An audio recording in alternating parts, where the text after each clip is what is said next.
Hello and welcome to ज़रा हटके। मुबशर ज़ैदी और वसअतुल्लाह ख़ान का सलाम कबूल कीजिए। ज़रार हमें मंडे से ज्वाइन करेंगे, hopefully he is not well, लेकिन यह है कि उम्मीद यही है कि वो पीर से हमें ज्वाइन कर लेंगे। आज कॉलिंग डे है, आपकी कॉल्स लेनी है और बात करनी थी हमने उमूमी सियासी सूरत हाल पर, मगर आज जो वाक़या हुआ मर्दान में जिसमें 12 लोग शहीद हुए, 4 वकला और 41 जख्मी हुए, 13 शहीद हुए। नहीं, हाँ 13 शहीद हुए, जिसमें 4 वकला और 2 पुलिस वाले भी शामिल हैं।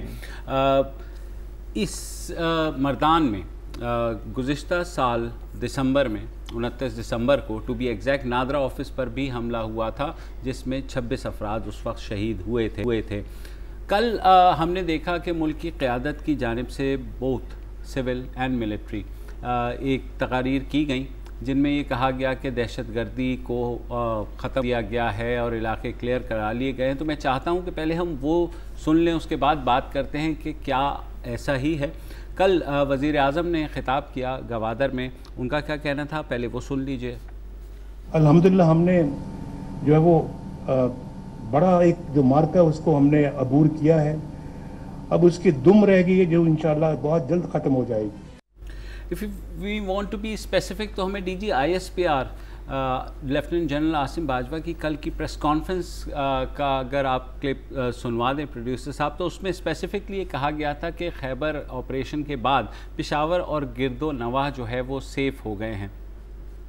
खैबर में तकरीबन 900 के करीब दहशतगर्द हमने मारे और इसमें हर तरह का दहशतगर्द शामिल था। जो भी खैबर में पनाह ले रहा था, चाहे वो इस तरफ काम कर रहा था, उस तरफ काम कर रहा था, उनको हमने निशाना बनाया और उनका एक नेटवर्क जो उधर बन रहा था, वहाँ से ये इमीडिएटली पेशावर उसके सराउंडिंग एरिया को भी थ्रेटन करते थे, वो पूरा हमने नेटवर्क डिसमेंटल किया। जी, डिसमेंटल हो गया है नेटवर्क, पेशावर और गिरदो नवाह भी सेफ़ हो गए थे। फिर ये हमला हो गया और वज़ीर आज़म ने भी ज़ाहिर है ये कहा कि बिल्कुल दुम रह गई है और दहशतगर्दी ख़त्म हो गई है। तो जब कल भी हम यही बात कर रहे थे कि एक लॉन्ग ड्रॉन वॉर है, तो जब अगर मुल्क की क़यादत की तरफ से ऐसी बातें आ जाएं कि जनाब ख़त्म हो चुकी है, तो मेरा ख्याल है कि ये तो इन्हें भी मालूम है कि दहशतगर्दी जो है वो इस तरह नहीं है कि 1 2 3 4 और ख़त्म हो गई है, 1 2 3 4 ऑन हो गई। इस तरह ये जो बेसिकली उर्दू ज़बान जो है उसमें मुबालगा आराई को खामख़ाई जी चाहता है ना, कि बदतरीन और खुशकिस्मत तरीन और फूल प्रूफ सिक्योरिटी और ये वो सारा, इस तरह की इस्तिलाहात मेरा ख्याल इस्तेमाल नहीं करनी चाहिए कि आप बिल्कुल बेफिक्र हो जाएं, जड़ से उखाड़ दिया, कमर तोड़ दी है। मतलब इससे हम जैसे लोग जो गैर ज़हीन लोग हैं उनको अजीब से सिग्नल्स मिलते हैं कि साहब वाकई कमर टूट गई होगी, वाकई जड़ से उखड़ गया होगा। और फिर जब अगले दिन इस तरह की बात होती है और जब हम इस तरह के कम अक्ल लोग इस पर तनकीद करते हैं तो फिर होता है कि साहब आप तो बाल की खाल निकाल रहे हैं। बिल्कुल, हालांकि विदिन 24 आवर्स ऑफ मेरा ख्याल ये है कि जो टॉप क़यादत है उसको लिंग्विस्टिकली दावे वाली जो ज़बान है उससे परहेज़ करना चाहिए, इसलिए कि दुनिया में ये सब मान के चलते हैं कि जो दहशतगर्दी का मसला है ये आहिस्ता आहिस्ता शुरू होता है, उरूज पे पहुंचता है और बहुत आहिस्ता आहिस्ता उससे भी डबल स्लो स्पीड में जाके ख़त्म होता है। तो बहुत ज़्यादा दावे करने की ज़रूरत नहीं होती, हर आदमी जानता है कि अगर आप दावे ना भी करें तो इसका ये मतलब नहीं कि जो आप एफर्ट कर रहे हैं हम उन पे क्वेश्चन मार्क करेंगे। जाहिर है कि आप एफर्ट्स कर रहे हैं, लेकिन प्लीज़ जो अपनी जो जुमलों की साख्त है उस पे थोड़ी सी तवज्जो दें, उस दावेदारी जो है अपने ज़बान से वो कम करें। अब जैसे हम तारीफ़ कर सकते हैं कि क्रिश्चियन कॉलोनी में जो आज अटैक हुआ उसमें 1 हलाक और 4 जख्मी हुए, 4 खुदकुश हमला और हलाक हुए और ये रैपिड रिस्पांस फोर्स ने बहरहाल काम किया, ये है। लेकिन अगर आप ये कहते हैं साहब कि इसका मतलब ये है कि आप बेफिक्र होकर सो गए हैं और हम जो है कर दिया है, जड़ वड़ उखाड़ दिया है, तो ऐसा नहीं करना चाहिए। अगले दिन ही उसका जवाब भी मिल जाता है। कल ही DG ISPR ने यह भी कहा था कि जी दाइश को हमने लगाम दे दी है। तो आज वही जमातुल अहरार, वही जो दाइश से अपने आप को एफिलिएट करती है, उसी ने ये दोनों हम लोग जिसने कोयटा भी कराया, जिसने गुलशन इकबाल पार्क कराया। कहने का मकसद ये कि हमें आपकी मुश्किलात का अंदाज़ा है, आपकी एफर्ट्स का भी अंदाज़ा है, बस दावे ऐसे ना करें कि मुझ जैसे लोग जो हैं वो समझें कि यार अच्छा अब तो वाकई कमर टूट गई है, और अगले दिन वो कहें साहब कमर तो नहीं टूटी थी, कमर तो अब भी हिल रही है। आमिर साहब हैं अमेरिका से, उनसे उनकी कॉल लेते हैं। जी आमिर भाई। जी अस्सलाम वालेकुम वर्षा साहब, और अस्सलाम वालेकुम बसरतुल्लाह खान साहब, वालेकुम सलाम, और दरार खोड़ों को भी क़ायबाना सलाम। उम्मीद है कि वो पीर को वापस प्रोग्राम में आएंगे। कोई क्वेश्चन मेरा ये है आपसे कि पिछले हफ्ते बिजनेस रिकॉर्डर में जो UNDP के हेड थे पाकिस्तान में, मार्क आंद्रे फ्रेंच के नाम से, उन्होंने एक बड़ी ही स्केदिंग टाइप का इंटरव्यू दिया है पाकिस्तान की हुक्मरान तबके की। उस पे मेरा ख्याल है आप लोगों ने तबसरा नहीं किया। मैं आप दोनों की राय जानना चाहूँगा उस बारे में। अर्ज ये है, वो मैंने पढ़ा, UNDP के जो सरबराह सुबकदोश होने वाले हैं उन्होंने इंटरव्यू दिया, बहुत अच्छा इंटरव्यू है वो। भाई साहब बज़ाते खुद इतना जामे तबसरा है पाकिस्तान की अशराफिया के एटीट्यूड पे कि हम मज़ीद उसमें क्या इजाफा करें। अब ज़रूरी तो नहीं है कि हर बात पे तबसरा, बाज़ औक़ात जो है वो ज़्यादा चीनी भी जो है खाने का बेड़ा गर्क कर देती है। वो बज़ाते खुद UNDP वालों ने जो आईना दिखाया है पाकिस्तानी अशराफिया को, उसमें मेरा नहीं ख्याल कि हमारा तबसरा जो है मज़ीद कोई बात ऐड कर सकता। अच्छा, दूसरा ये है कि ज़ाहिर है एक एतराज़ मुझे वज़ीर आज़म साहब से थोड़ा सा ये था कि आज कम अज़ कम ना जाते, ठीक है मुझे बयान अपनी जगह, लेकिन कम अज़ कम एक जलसा जो उन्होंने रखा हुआ था कालाशाह काकू में, जो इस वजह से है कि ज़ाहिर है कल इमरान खान वहाँ से एक अपनी तहरीक का आगाज़ कर रहे हैं, तो उसके उन्होंने कहा कि प्रीएम्प्ट कर लें, तो काश वो जो है क्यों ना करते जलसा सर, इसलिए कि कम अज़ कम सर इतने लोग वहाँ पे, यार ये तो रोज़ाना ही धमाके हो रहे हैं, तो इसका मतलब वज़ीर आज़म जलसा ही ना करें। सर वज़ीर आज़म को जलसा करने की क्या ज़रूरत। मैं आपको जलसे का खाली माहौल दिखा दूँ ज़रा, भाई वो क्लिप चला दें ज़रा, उस जलसे में हो क्या रहा था।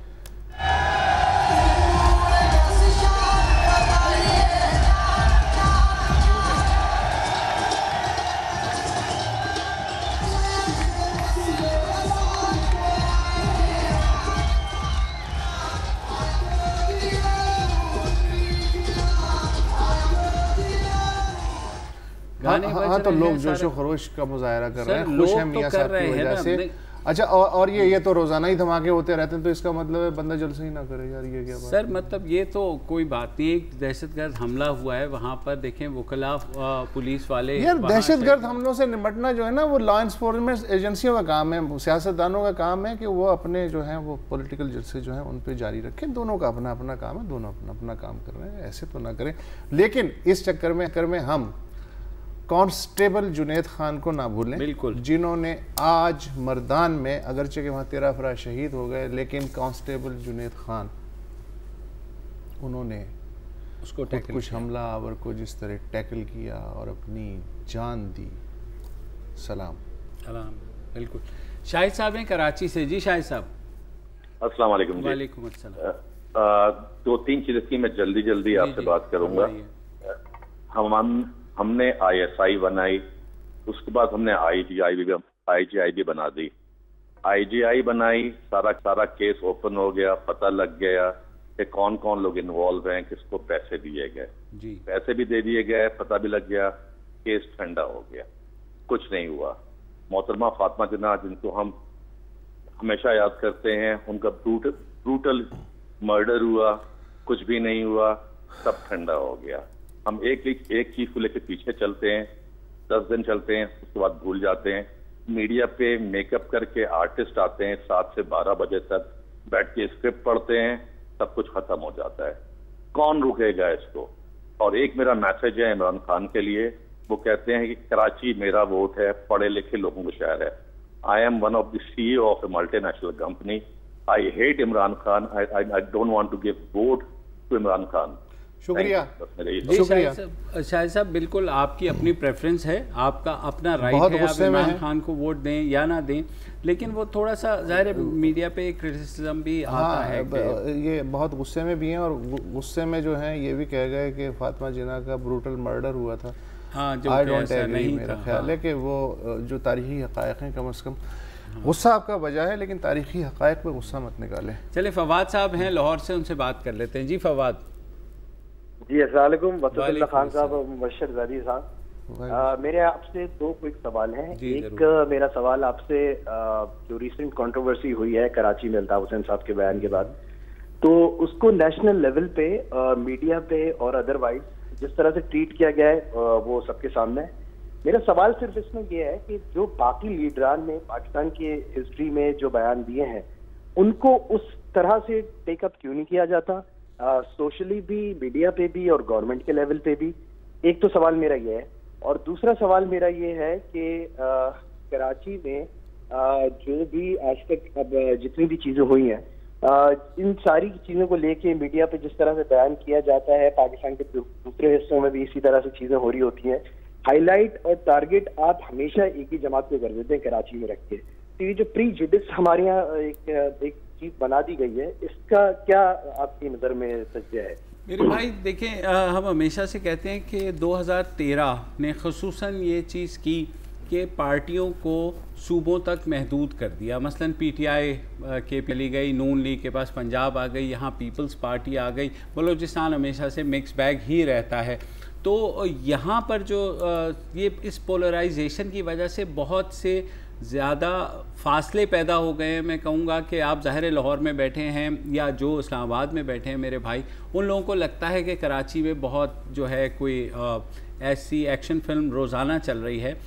जहाँ तक अल्ताफ़ हुसैन की बात की, उसके पाकिस्तान मुखालिफ नारे को तो सब ने कंडेम किया, सोशल मीडिया पर भी, मीडिया पर भी। आज कौमी असम्बली में करारदाद भी पास हो गई उनके बयान के ख़िलाफ़। तो जो भी पाकिस्तानी है अपने लेवल पर उसको उस तरीके से देख रहे हैं।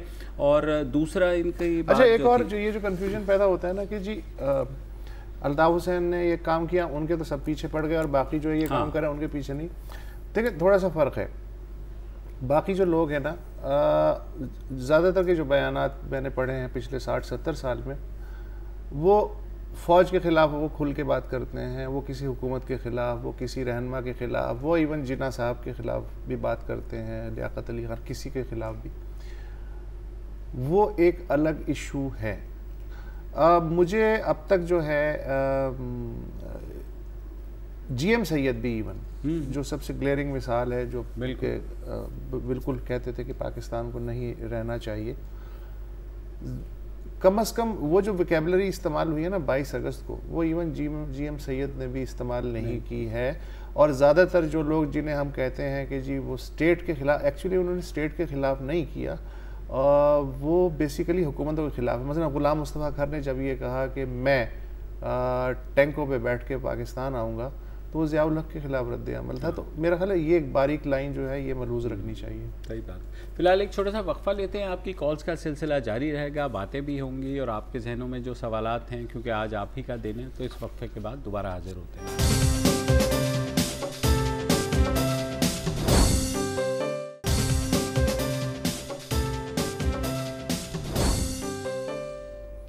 Welcome back. आज कॉलिंग डे है। नौशेरा से हैं नजरुल इस्लाम साहब। जी जनाब। अस्सलाम वालेकुम सर। भाई साहब। वालेकुम सर, नजरुल इस्लाम बात कर रहा हूँ नौशेरा से। जी जी। सर मेरे 2-3 क्वेश्चन हैं सर। एक तो सर ये कि आज जो पेशावर और मर्दान में वाक़यात हुए हैं, इसमें इंतहाई अफसोस है मुझे, और जो कार्रवाई बर वक्त आर्मी ने की है उसको हम खराज-ए-यकीन पेश करते हैं इस सिलसिले में। दूसरा सर मेरा क्वेश्चन ये है कि जब पानामा लीग का जो मसला आया था, तो कौम को वज़ीर-ए-आज़म साहब ने उस वक्त पूरे कौम को अपने एतमाद में लिया था और अपने बर वक्त उन्होंने एक तकरीर की कौम के सामने, क्योंकि वो उनके ऊपर सब कुछ आ रहा था।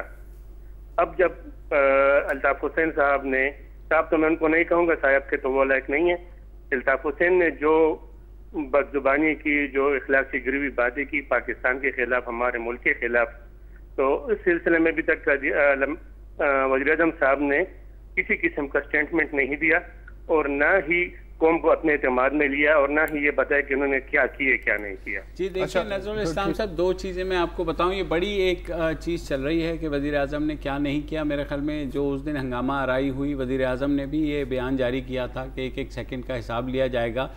वजारत दाखिला ने बाकायदा रेफरेंस भेज दिया है बरतानिया को, कौमी असम्बली में जो है करारदाद मंजूर हो गई है।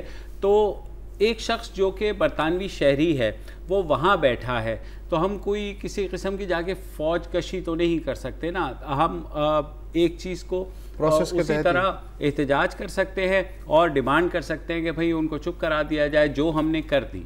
और बियॉन्ड दैट यार नवाज शरीफ अमूमन बयानात देते हैं लेकिन वो लोग पढ़ते नहीं हैं या सुनते नहीं हैं। मेरा ख्याल है ज़्यादा तवज्जो दूसरे बयानात पे चूँकि लगी रहती है। बिल्कुल यही होता है। जी किसकी कॉल है?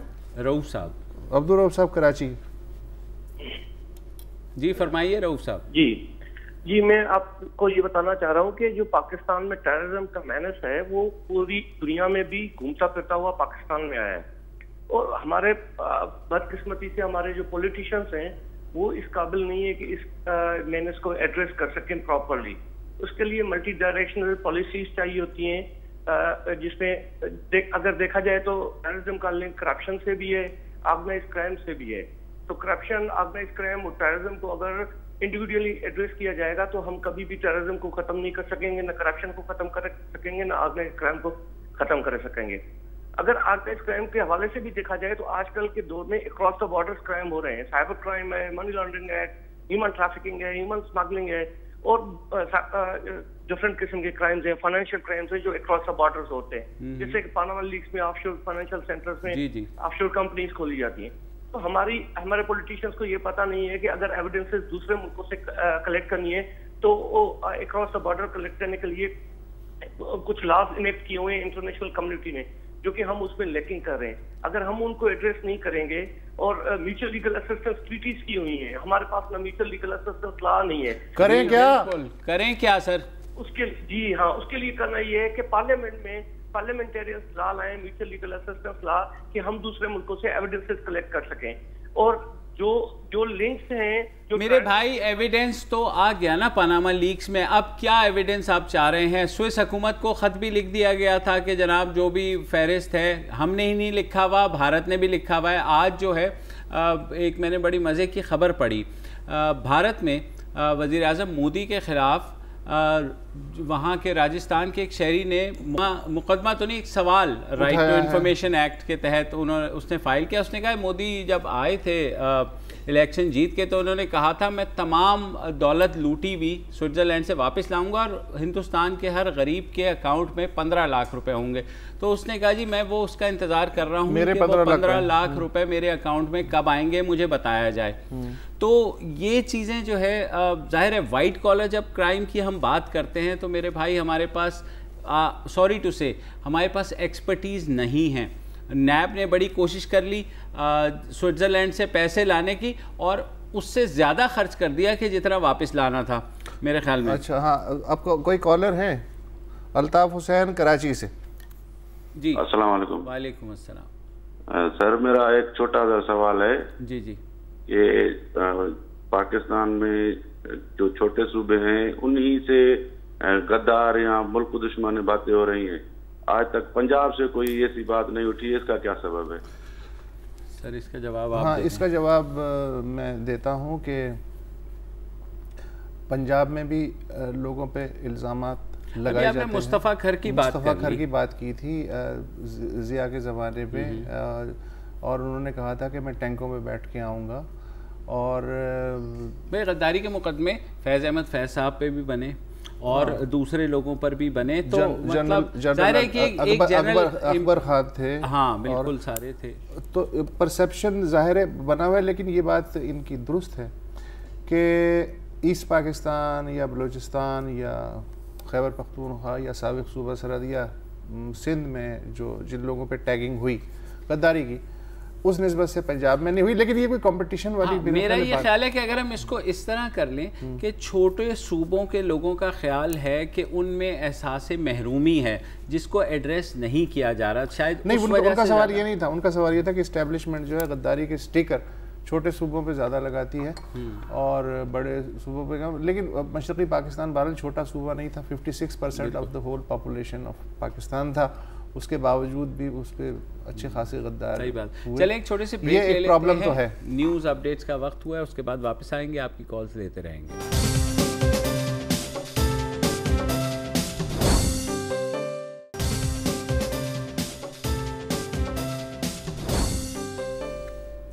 Welcome back. कॉलिंग डे है। जहांजेब साहब हैं सऊदी अरब से। जी जहांजेब साहब फरमाइए। अस्सलाम वालेकुम सर। वाई साहब। सर मैं ये बात करना चाहता हूँ कि 2-3 दिन पहले असलम यार वली का एक बयान आया था कि मैं अफगानी और अफगानिस्तानी में मरना चाहता हूँ। तो फिर मेरे भाई ये पाकिस्तान में क्या ढूंढ रहा है? चाहे अफगानिस्तान में रहे, थोड़े जान पाकिस्तान की। शुक्रिया। मैं इतनी शुक्रिया जी, बहुत शुक्रिया। मैं ये कमोबेश असफंद यार वली का जो ANP के, उन्होंने कहा मैं मेरी रेस अफ़गानी है और हम असल में अफ़गानी हैं सारे। उस पर एक बहस चल निकली थी कि पश्तून और अफ़गानी जो है क्या अलग अलग रेस हैं कि नहीं हैं। तो ये उसी बयान की तो वो उन्होंने ये कहा था जी, उन्होंने ये कहा था मैं अफ़गानी हूँ और नहीं ये कि मैं मरना चाहता हूँ और मेरी खबर जो नहीं, मेरे ख्याल में ये यहाँ तक नहीं कहा था। ये उन्होंने कहा था कि मैं अफ़गानी हूँ और हमेशा अफ़गानी रहूँगा। तो ये जहांजेब साहब ने अपने तौर पे इंटरप्रेट किया है। में हो सकता है इन्होंने कहीं सुना हो या, लेकिन ये है कि जो उनके दादा थे अब्दुल गफ्फार खान, वो तो उनका तो जलालाबाद में मज़ार है, उनकी वसीयत थी कि वहाँ उन्हें तदफीन की जाए। तो जाहिर है उसी निस्बत से उन्होंने कहा होगा। हाँ। और मोहित काकड़ साहब है कोयटा से। अस्सलाम वालेकुम खान भाई, हम मुबशर रेडी साहब। वालेकुम अस्सलाम सर। आप दोनों से अभी बहुत सी बातें करने को जी कर रहे हैं, बहुत से ऐसे सवाल थे करने को। हाँ लेकिन वक्त कम है, थोड़ा सा मुख्तसर रखिए। कहाँ से शुरू करूँ, कहाँ से खत्म? आप सर डायरेक्ट आ जाइए, वक्त हमारे पास भी कम है। मुख्तसर, जिस मुल्क की पॉलिटिशियन अपोजिशन जमात की सरबराही शेख रशीद के हाथ में हो, जो फुल ईगो परस्त हो, अना परस्त हो, उसका मकसद पाकिस्तानी अपनी जात हो, और जिस मुल्क की अदलिया की कमान इत्तेजाज हसन जैसे बंदे के हाथ में। बहुत शुक्रिया, बहुत शुक्रिया, बहुत शुक्रिया। ये तो जाती हाँ, मतलब दूसरा मतलब शेख रशीद की बात की, आप भी कुछ ऐसे मतलब नहीं, कमान जो है वो शेख रशीद के पास हो, अदलिया की कमान मतलब इत्तेजाज हसन के पास, कुछ बात समझ में आई नहीं है। अब्दुल हमीद दश्ती साहब हैं तुर्बत से। जी दश्ती साहब। मजीद दश्ती। जी मजीद साहब जी फरमाइए। जी मेरा कहना यह है कि बलूचिस्तान को उसका जायज हक नहीं मिल रहा है। जी बिल्कुल, इनका मतलब पॉइंटेड क्वेश्चन है। हाँ। कि बलूचिस्तान को जाहिर है कि इस पे दो राय कैसे हो सकती है। बलूचिस्तान को वाकई उसका जायज हक नहीं मिल रहा है और मुसलसल नहीं मिल रहा है और मिलना चाहिए। और ये 1-2 लोगों को नहीं, सब लोगों का मसला है। सब लोगों को इसको मसला समझना चाहिए। बलूचिस्तान को उसका हक मिलना चाहिए, दिलाना भी चाहिए। मोहम्मद असगर है रहीम यार खान से, उनसे भी बात कर लेते हैं। जी असगर भाई। सर मैं ये कहना चाह रहा हूँ कि दहशतगर्दी के लिए, दहशतगर्दी यूं खत्म हो सकती है अगर हम दूसरे मुल्कों में, यानी पड़ोस के मुल्कों के मामलात में दखल ना करें जी। और जो सऊदी अरब से जो पैसे आते हैं या अरब मुल्क से, खुदा के लिए इसको चेक करके लिया जाए तो शायद दहशतगर्दी। अच्छा, तो अमेरिका से भी पैसे आते हैं, चाइना से भी पैसे आते हैं, उनके बारे में क्या कहें? सही कह रहे हैं, बिल्कुल सही कह रहे हैं, लेकिन यहाँ से जो पैसे आते हैं उसके ऊपर चेक बैलेंस नहीं है। मेरे भाई असगर साहब, हुकूमत ने कम से कम ये कहा था, मदारिस की स्क्रूटनी भी हुई है इस बात पे कि ऐसे कितने मदारिस हैं जहाँ सऊदी फंडिंग आती है या ईरानियन फंडिंग आती है, दूसरी बैरूनी फंडिंग आती है। तो उसके बारे में अब जाहिर है हुकूमत कर सकती है, हम लोग आवाज़ उठा रहे हैं। तो उम्मीद यही है कि कुछ ना कुछ होगा। हमारी सिर्फ बदकिस्मती ये है कि हम अब इतना लेट एक्शन लेते हैं कि जो डैमेज होता है वो हो चुका होता है। दूसरी बात ये कि जब स्टेट की रिट कमज़ोर हो तो कोई भी आके इस मैदान में अपनी पसंद का गेम खेल सकता है, भले वो सऊदी अरब हो, ईरान हो, अमेरिका हो। कौन? अमीन नकी साहब हैं, नकी साहब हैं कराची से। जी फरमाइए। कि वो सटे नजरी पे मैं एक बात करना चाहता हूँ। जी हेलो जी। वो GM सैयद जैसे गद्दार को मुहब्बत वतन साबित करने पे तुले हुए थे, जिन्होंने एक तो आप मेरी बात को तोड़ मरोड़ के जो पेश कर रहे हैं उस पर मैं आपका शुक्रिया अदा करता हूँ। मैंने मुहब्बे वतन साबित करने पे तुला हुआ ये लफ्ज़ है, पता नहीं आपने मेरी किस बात से ये तासुर लिया है। मसला ये है कि जब आप सवाल करें तो पहले से सोच ना लें कि मुझे जो है राइफल तान के निशाना लेके इस आदमी की खोपड़ी उड़ानी है। B objective. इस प्रोग्राम का मकसद ये है कि थोड़े जहन खुलें, खुल के डिबेट हो। अगर आप जो है पहले से सोच के आ जाएंगे कि साहब इस बंदे के जो है पूरी बात सुने बगैर अपने मतलब का 1 तोला चीज़ लेके, तो फिर जाहिर है कि फिर इसी तरह का सवाल बिल्कुल सही बात है। अच्छा, थोड़ा सा शेख रशीद की इन्होंने बात की थी, कॉलर ने, ये कराची में भी आप कुछ, हाँ कराची में मुझे लग रहा है कि जैसे वो आज अब मसला ये कि 22 अगस्त को अल्ताफ़ हुसैन ने जो किया और उसके बाद जो MQM पाकिस्तान का जो रद्द अमल जिस तरह से सामने और थ्रू आउट वो अकॉर्डिंग टू द सिचुएशन अपने आप को एडजस्ट करते जा रहे हैं। तो अभी मैं कराची प्रेस क्लब गया था तो वहाँ यही बात हो रही थी कि जो मुस्तफ़ा कमाल साहब हैं पाक सरजमीन वाले, अब ये है कि ये इनकी लिए बड़े परेशानी की बात है, इसलिए कि जो इन्होंने परचम उठाया हुआ था, जो मुकदमा इन्होंने बनाया था बड़ी मेहनत से पिछले 3-4 महीने के दौरान, वही बातें जो हैं अब ये फारूक सत्तार की जो जमात है वो ग्रेजुअली उसी तरफ आ रही है। लेकिन अब इनकी समझ में नहीं आ रहा। मसलन आज एक चैनल पे मैं मुस्तकिल बातें सुन रहा था इनकी, मुस्तफ़ा कमाल की, तो मुझे ऐसा लगा कि शेख रशीद सिर्फ पिंडी में नहीं है, कराची में भी है। तो उन पानों में मैं बात कर रहा था। मसलन उनका पहले जो मौक़िफ़ था वो ये था कि असली MQM मैं हूँ और जो है ना सारा का सारा तो मेरा ब्रांड। हाँ नहीं, लेकिन अब उनके लड्डू तो आधे तो उन्होंने ले लिए। हाँ, तो अब वो क्या बेचे? लेकिन लड्डू उनके पास गए ही नहीं ना, मसला ये है। वो तो ये समझ रहे हैं ना। अच्छा चले ठीक है। निसार साहब हैं कराची से जी, सवाबी से, सॉरी जी निसार साहब फरमाइए। जी। वालेकुम अस्सलाम। बड़ी खुशकिस्मती से कॉल मिल गई ना, शुक्रिया। मुबशिर जी साहब और खान साहब को सलाम कहता हूँ। मैं मेरी ज़हन में छोटी उम्र से जो BBC रेडियो पे भी आपके प्रोग्राम में सुनता था, मैं उस वक्त से आज तक ये सुन रहा हूँ कि ये पीपल्स पार्टी नहीं है। इसकी अगर सोच आप जरा देख लें और उस पर थोड़ी सी बात कर लें। जुल्फ़िकार अली भट्टू साहब को शहीद किया गया, उसके बेटों को कत्ल किया गया और मीडिया, अदालतें सब उनके खिलाफ है।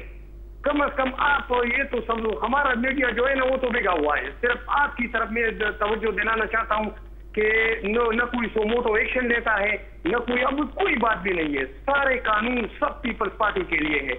मेहरबानी करके कम से कम इनके खिलाफ जो जो जो बातें चलती है ना, तो कम से कम उन पर, मैं जब छोटी उम्र में था तो उस वक्त भी आपके ये तजिए नहीं सुनता था बिल्कुल रेडियो पे। निसार साहब बिल्कुल, बहुत आपकी बात पहुंच गई। जाहिर है आप जज्बात में भरे हुए हैं, बहुत से पीपल्स पार्टी के जियालों का ये ख्याल है। लेकिन मेरे ख्याल में पीपल्स पार्टी को हुकूमत मिली, 5 साल मिली, अभी भी सिंध में उनकी हुकूमत है और मुसलसल जो है दूसरी हुकूमत है इनकी। तो जहाँ तक कुर्बानियों का है, ज़ाहिर है उससे भी किसी को इन्हिराफ नहीं है। जुल्फ़िकार अली भुट्टो का अदालती कत्ल किया गया, वो सुप्रीम कोर्ट में वो चीज़ पेंडिंग पड़ी हुई है। लेकिन मुझे अच्छा लगा खैबर पख्तूनख्वा से पीपल्स पार्टी का एक जियाला जो है, बिल्कुल वो भी सवाबी से शिकायत कर रहा है। आजकल तो पीपल्स पार्टी को पंजाब में इतने वोट नहीं मिलते जितने खैबर पख्तूनख्वा में उनके जियाले रह गए। चलिए वक्फा ले लेते हैं और वक्फे के बाद दोबारा हाजिर होते हैं।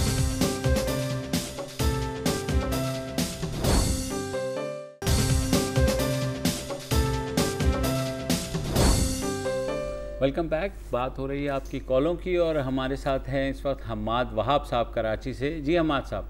जी अस्सलाम वालेकुम। मैं सिर्फ एक चीज़ ये पूछा था, ये एक अलार्मिंग क्वेश्चन है मेरा। जी जी। जब इमरान खान जो है जब भी कोई बड़ा काम करने जा रहे हैं तो ये बम ब्लास्ट क्यों हो जाता है? अच्छा सर, ये तो मेरे ख्याल में ये जो इससे थोड़ा सा मैं इख्तिलाफ करूँगा कि ये जो लॉजिक दी जाती है ना, ये ऐसी लॉजिक है कि जब मेरा कोफ्ते खाने को जी चाहता है तो कराची में बारिश क्यों हो जाती है। हाँ वो, और दूसरी बात ये है कि जनाब जहाँ वो एहतजाज शुरू कर रहे हैं वो पंजाब के क्लोज बाय जगह है शादरा, और अगर मर्दान में कुछ हो रहा है तो प्लीज़ खुदा के लिए इसको मत जोड़ें।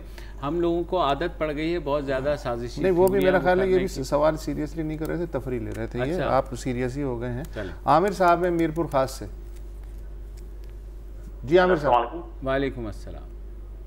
सर मेरी एक तजवीज़ है आप दोस्तों के सामने। फरमाइए। कि अगर पाकिस्तान के जैसे 4 सूबे हैं, अगर इन चारों सूबों के नाम अगर चेंज कर दिए जाएं तो हो सकता है हम एक कौम बन जाए।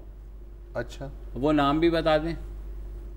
अब नाम कोई भी नाम सजेस्ट कर सकते हैं, पाकिस्तान 1 2 3 या 4, क्योंकि अच्छा, पंजाब पंजाबियों। अच्छा ठीक, अच्छी इंटरेस्टिंग सजेशन है। ज़रा है पाकिस्तान 1 2 3 4। उसमें फिर जो 4 वाला कहेगा इसको 1 क्यों दे दिया, 1 वाला कहेगा उसको 2, जो एक है। एक और साहब है हमारे साथ कराची से, जी भाई अशरफ साहब, सॉरी जी अशरफ भाई। सर मैं एक चीज़ कहना चाह रहा था, पहले तो मैंने रमज़ान में कॉल की थी आप लोगों को, तो मैंने कुछ कहा था तो आप लोग बुरा, उसके लिए मैं माजरत चाह रहा हूँ आप लोगों से। नहीं, अब आप कहें दोबारा। सर मैं एक चीज़ कह रहा हूँ, आप मुस्तफा कमाल शुरू से आए, वो मैं उनसे 2-3 सवाल आपकी तरफ से। एक तो वो कहते हैं मैंने लग्जरी जिंदगी छोड़ के आया हूँ, मैं उनकी लग्जरी जिंदगी सुनना चाह रहा हूँ, क्या है लग्जरी जिंदगी? वो दुबई में रहते था, तो यहाँ पे भी एसी से निकल रहे हैं, पराडों में जा रहे हैं, लग्जरी जिंदगी ये नहीं है। देखिए उस वक्त एक सोफे पे कौन सा सोफा था और आप देखें उनके आसपास किस तरह सोफे बैठे, ये लग्जरी। बस पे सफर करते मैं मानता, मेरी बात है उनके बाद में खुद इतराज है। मैं उनसे एक सवाल, वो कहते हैं ना मेरे 10 से लोग सही हो रहे। देखिए जुम्मे के खुतबे में ना मौलाना ना सबको मतलब 5 वक्त नमाज पढ़ो, कोई नहीं आता है, कोई आखिरत की फिक्र नहीं करता। इनके कौन से दर्द से समझ में नहीं आ रहा, बंदे इनकी तरफ आ रहे हैं। और उनसे एक सवाल है मेरा मुस्तफा साहब से, ये अक्सर कहते हैं ना सच बोलो सच बोलो, मैं इनसे सिर्फ एक बात बोलता हूँ, ये खुद सच बोल दें तो मैं इनके लिए ठीक है। We got you. उनका ये कहना है कि वो यहाँ पे भी लग्जूरियस लाइफ गुजार रहे हैं। ठीक है। और सारा कुछ वो है। मेरे ख्याल में इलेक्शन होगा तो दूध का दूध और पानी का पानी हो जाएगा उसको। ठीक है, अब आवाम अपना भड़ास निकाल रहे हैं। बिल्कुल सही बात है, आज के दिन का यही मकसद होता है। हाँ बिल्कुल, लेकिन ये कि ज़ाहिर है अच्छी बात है, लोग सवाल करते हैं और जिसकी ओपिनियन है बिल्कुल आप दें।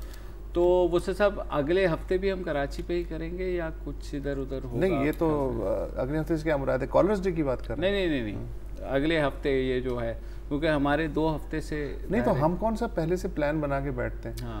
और अल्लाह ताला रोजाना हमें ग़िज़ा देता है, ताज़ा ग़िज़ा खाते हैं। 11 बजे होने का यही फ़ायदा है। बासी चीज़ें तो हम नहीं खाते। बाकी जो खबरें इधर उधर रह जाती हैं वो भी गिरती पड़ती पहुँच ही जाती हैं। ओवरऑल आज मिक्स रिस्पॉन्स रहा।